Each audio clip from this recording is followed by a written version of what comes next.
Transition to a little bit of a different part of our 1% enablement call, where we go from talking about all things MongoDB, and we're going to shift and go outside of MongoDB for a little bit and bring you some what I'm calling B2B inspiration versus B2B thought leadership. I'm really excited to have a guest speaker, Tom Alemo, on here with me today. I met Tom maybe 2 years ago, through sort of a random connection. I think one of Tom's friends runs a podcast on a sport that I did in college, and he knew we were all in sales and connected us. So Tom, welcome. I know you're calling in from Chicago, so glad to have you here. Yeah, nice to be here. Thanks for having me, Charles. And that was a great story by Emily. I was taking some notes on working with champions and things like that. So I'm excited to be here. Awesome. For everybody on the call, if you don't know Tom, Tom has been a career seller, a person who's dedicated to inspiring others. He's building a really successful business of his own, and has created a huge following on LinkedIn. And Tom, apparently you can rap any 90s song. Which is your best one? Let's just start with that. I'd say anything Eminem, I'm pretty locked in on. 90s, early 2000s, that whole range. But usually it's after 10:30 in the morning when I'm doing it. So maybe another time I'll do it. All right, yeah. Next time, we need 50 more minutes, and we'll get you there. If we can go to the next slide, I do want to share with the room like why. This is my pilot. This is our pilot of this enablement call. Why did I select you to be on here with us? First of all, thank you. I know you're donating your time to this, and we really appreciate it. But when I read about your background, I found this from like probably your first website that you had back in, I think it was 2016, something like that. I don't remember. But you said, my number one goal in life is to reach my full potential. This means total optimization of your life, financially, professionally. You want to be rich, you want to be successful, you want to be in great health, you want great relationships, and you're competitive. You don't just want to win, you want to dominate. And you believe that ultimate winners in the long run are those that dig in and put in the work. You've got great energy, you're enthusiastic, you're an optimist, and being energy rich can change your life. I mean, that is like an amazing mission statement. And there's so many words in there that jump off the page to me. I wonder if you can just share a little bit about your mindset. Where does this come from? And maybe how do you apply that to your day-to-day? Because you're running a business as a CEO of a business, but you're a seller at heart. Yeah. Man, this is I wrote this a couple of years ago. Yes, you're bringing me back. But I think I remember when I first started and I had a sales career for about 10 years before I started my own business. And I remember in the first year of my career, I was doing okay. And I just remember, I just came straight out of college. I remember I was partying a lot. I was doing all those kind of normal 22-year-old things. And I'd never really heard of a growth mindset before. That concept never came up while I was in school or the way that I was raised. I just thought, I'm a B- student. So that's just, that's what I am. I'm this level of an athlete. I'm this level of, a drummer or whatever skill set. And I remember coming across one book, which is called To Think and Grow Rich, which is a very old school personal development book. And it taught me a growth mindset. And I just it really kind of flipped a switch in my head. And I felt like I became a learning machine after that point of just consuming, a lot of content and consuming, whether it's books or podcasts or going to seminars or trying to find mentors that really like all instilled that we all have we need already within us. We have the skills that we need. We have the work ethic, the energy, the enthusiasm, the kindness, the empathy, the creativity, whatever you need to be successful as a salesperson or in other areas, is all really just up to us. And it's up to how we want to create our days and create our lives. And I don't want to bring this too high level from our normal sales content, but I do really strongly believe that anyone can really achieve whatever you want to if you set your mind to it and you just try to wake up every day, do your best, and just keep trying to stack those like 1% wins, as you would call it, on top of each other and see the compound effect of that. Absolutely. That's great. So let's take a step back real quick. So tell me about the type of people you typically work with in your business. Yeah. So there's two, really like types of folks that we're working with. One is folks that want to build more pipeline. So whether it's an AE, an AM, SDR, BDR, we run a program that helps people to build the habit of prospecting while learning the skills from, focusing on the problem, your time management, your cold calls, cold emails, and how do you get into a consistent pipe gen motion?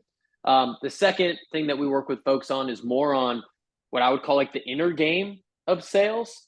And there are a few tactics that we get into in the full cycle, but a lot of what we teach in that second program is more about how do you show up every day.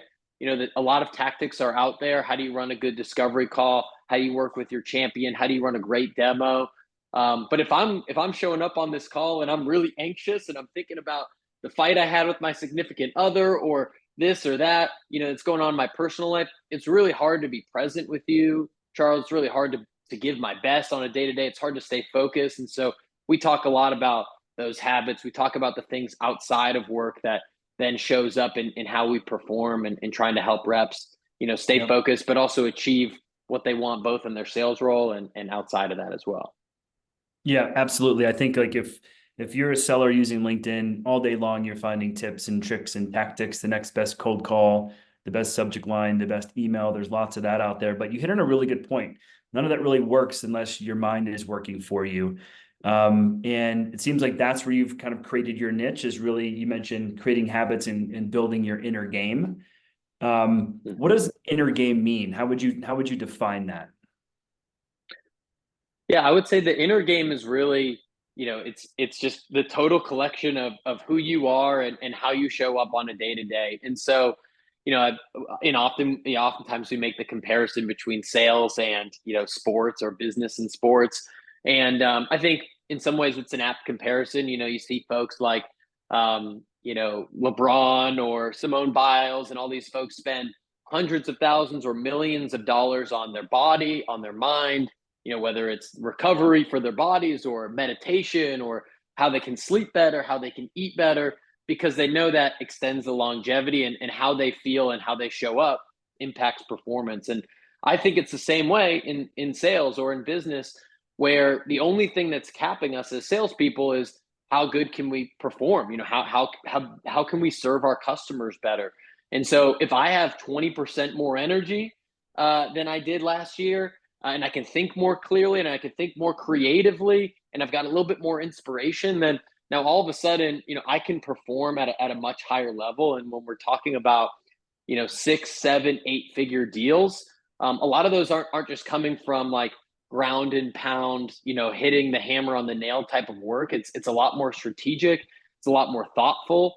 And so I know that if I'm, doing the right things, outside of work, to set myself up in the right way and to set up my day in the right way, that I can perform at a higher level and hit my quota in a shorter amount of time, or make more money, or get on track for a new promotion or whatever your personal goal is. So I tend to focus a lot on those and know that my tactics and my skill set will grow from there.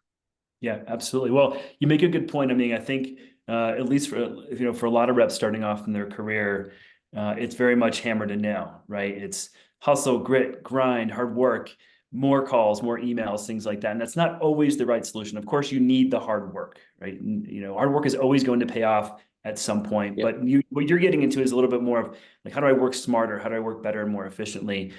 For people who might be caught in this world of do more, and they're focusing on the tactics, any suggestions for how they sort of shift their mind over to this inner game world, or one or two things they can do today to help make that transition?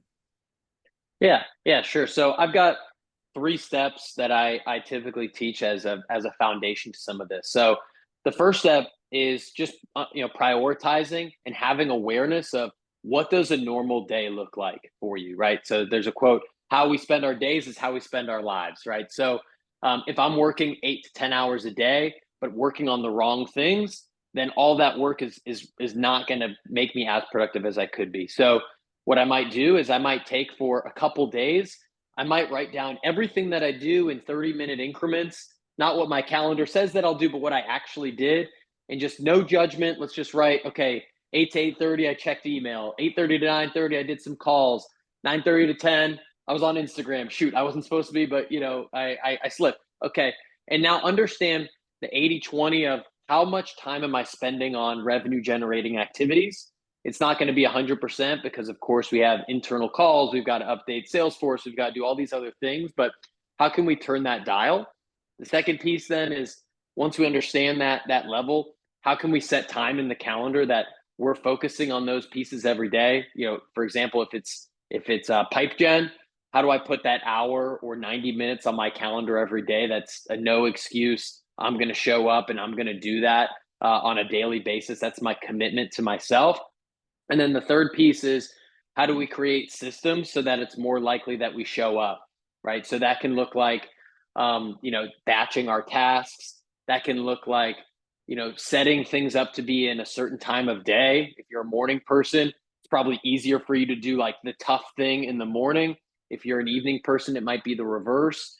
You might need to have some conversations with your colleagues or your manager or the other folks you're working with accounts on to say, hey, from 9 to 10 every day, that's my pipe gen hour. If you Slack me, I've got my notifications off. I'm going to be really focused on deep work just for that hour. If it's an emergency, call me. Otherwise, I'll get back to you at 10:01. Just things like that help you from getting distracted, that you can actually focus on the most important things. And I truly feel like we might be working for however many hours a day, but even just a couple of really good focused hours on the most important one or two things each day, that's the 80/20. That's what really separates like the most productivity that we have. And so you've just got to find a way to get yourself in that mode for a couple hours a day that you can just be deep locked in on whatever the number one priority for you is that day, whether it's cold calling or working on a huge proposal for a deal you're working on. You talked about a couple things there. You talked about like systems, habits, patterns. You just talked about deep work. And one of the things I found impressive about you, watching you on LinkedIn over the last year and a half, 2 years, I think you made a goal to post every day for 365 days, right? Yeah. So for you, that must have been one of the most important things you can do. But creating that habit and sticking to it is incredibly hard. You talked about just put that time on your calendar and that's your PG time, or just do this thing and that's your system and you can turn everything else off. How did you shut out the noise around you to stick to that habit for a year? Because I'm guessing, that habit, that 1% better every day, accelerated your business in some way. Yeah, for sure. I mean, to me, for my business, posting, creating content, and I'm still a sales rep, so I'm still prospecting every day. I've still got 3 or 4 sales calls later this afternoon and trying to close deals. And so, in that instance, I knew that was one of the most important things that I could do to build my business. So the first step is like I understood, I had a deep why that if I do this one thing, it might make it so I don't have to do 5 to 10 other things, because now all of a sudden I've got a better reputation. I've got more inbound leads coming. It's just more fruitful for my own business. So I had that. I did the step of blocking the calendar, making the time commitment, understanding that it's going to take me, a certain amount of time every day to create that piece of content. And then the third piece, which I think most people underestimate, I've got a dog. I don't know about you, Charles. I've got a golden retriever. Sure do. I include him in a lot of my sales presentations and on LinkedIn because I think it's fun. And but if I want to train Jack the dog to not pee inside or do something bad, I give him a treat.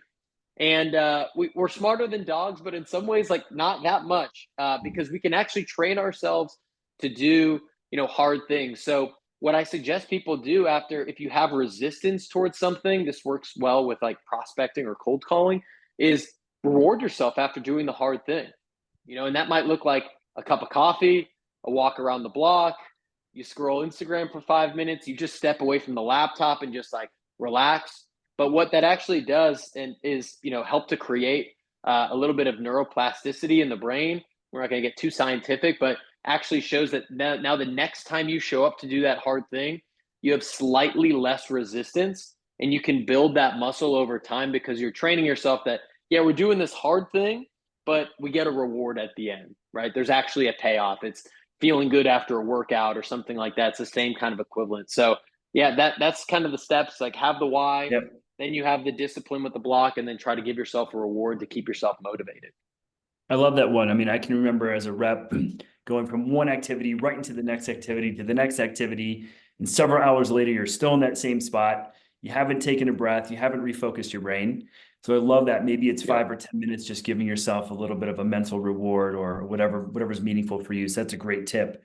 Um, here at MongoDB, we have a complicated sale, right?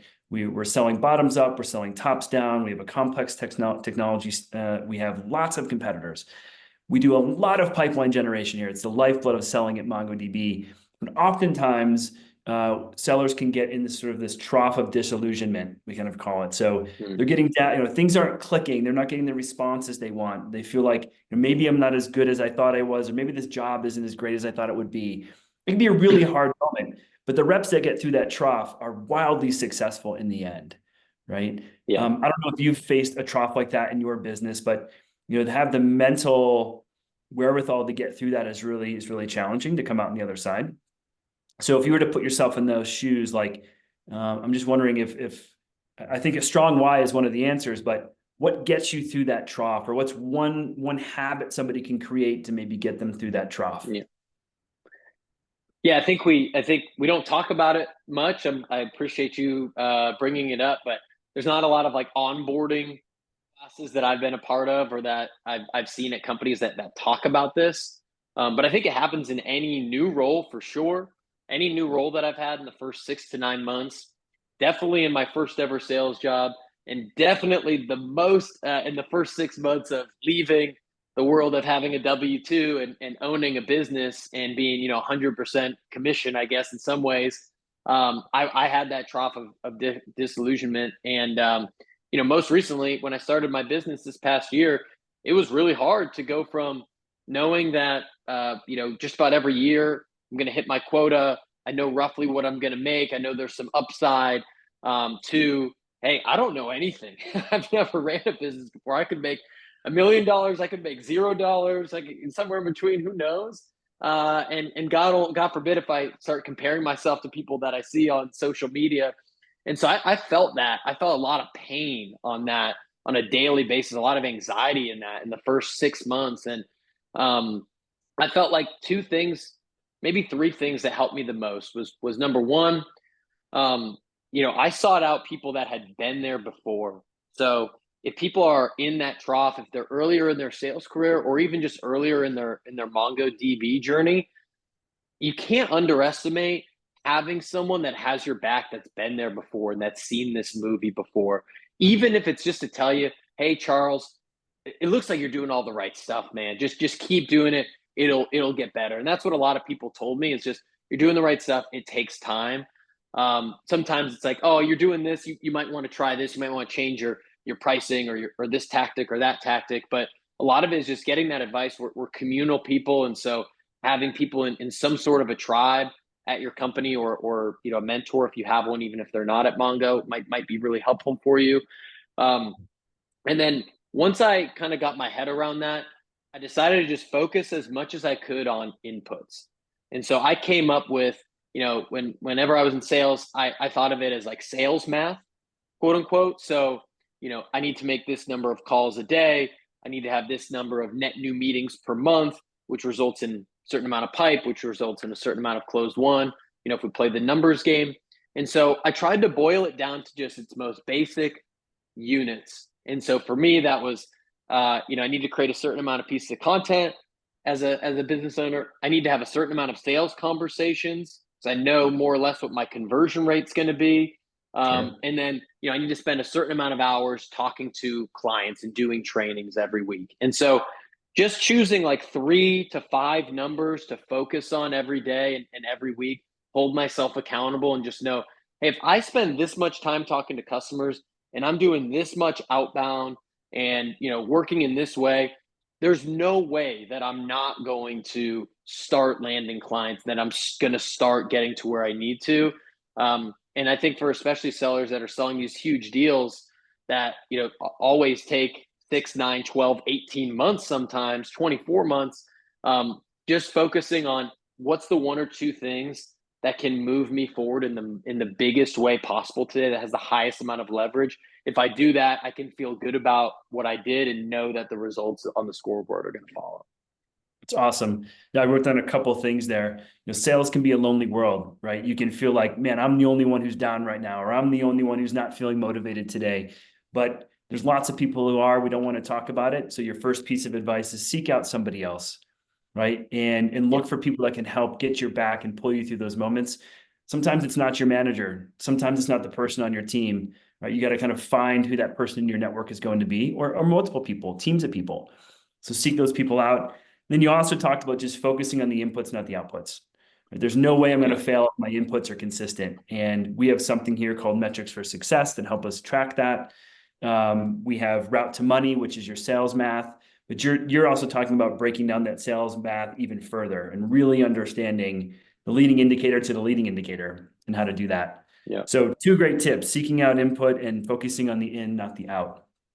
You've also talked about deep work and having a strong why. So for people on the call here, I think those are some great ways to keep yourself motivated and working at your craft and getting 1% better every day, every week. Tom, we're going to wrap it up here. I want you to take a moment just to talk about how people can find you, connect with you, learn about your business. Yeah. Thanks, Charles. Yeah, the best way to probably connect is on LinkedIn. I don't know if I have access to send a link into the whole chat, but you can find me. It's just my name, Tom Alemo, on LinkedIn. I'm very active there. If you have questions or like what you heard or want to go deeper on anything, feel free to shoot me a DM. I'm here to serve. That's why I do what I do.